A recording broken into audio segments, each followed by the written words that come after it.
La fête annuelle des femmes leaders de l'ONG Club Excellence ADECO, qui est à sa deuxième édition, réunit les femmes artisanes. Elles ont été entretenues sur le leadership féminin et le rôle qu'elles ont à jouer dans la vie socio-économique et politique de notre pays. Les femmes leaders constituent un immense atout pour le développement de notre société. Le monde de l'entreprise et du management se dirige remarquablement vers un futur égalitaire.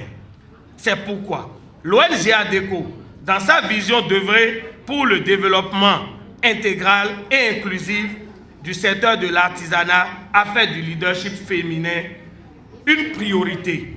L'épanouissement, le développement et la valorisation des femmes leaders, ce sont là les objectifs que nous prônons.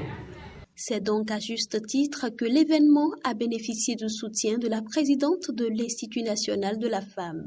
À travers la voix de sa représentante, Claudine Afiavi-Prudencio a invité les femmes artisanes à s'intéresser aux nombreux avantages qu'offre le gouvernement à leur corporation.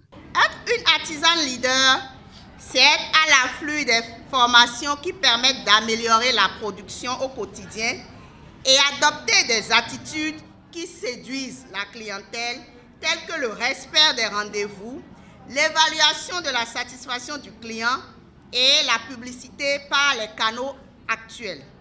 Chères femmes artisanes, être leader, c'est aussi s'approprier des possibilités de financement de ces activités.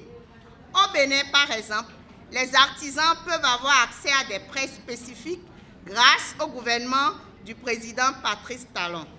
Les femmes artisanes doivent s'intéresser à ces prêts et saisir les opportunités de formation offertes par le gouvernement pour améliorer leur production et devenir plus concurrentielles.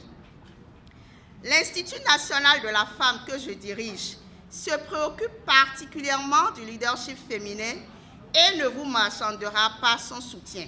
En plus de cela, les femmes leaders sont appelées à servir de modèle et à impacter leurs pairs artisanes dans le but de créer de la richesse. Mon autre souhait, c'est que vous parveniez à entraîner d'autres femmes à devenir leaders comme vous. Car plus nous serons nombreuses à exercer un leadership, plus nous contribuerons à la production de la richesse nationale, plus nous nous retrouverons à la table de prise de décision et plus nous serons respectés pour notre participation au bien-être de nos familles, communautés et de notre pays.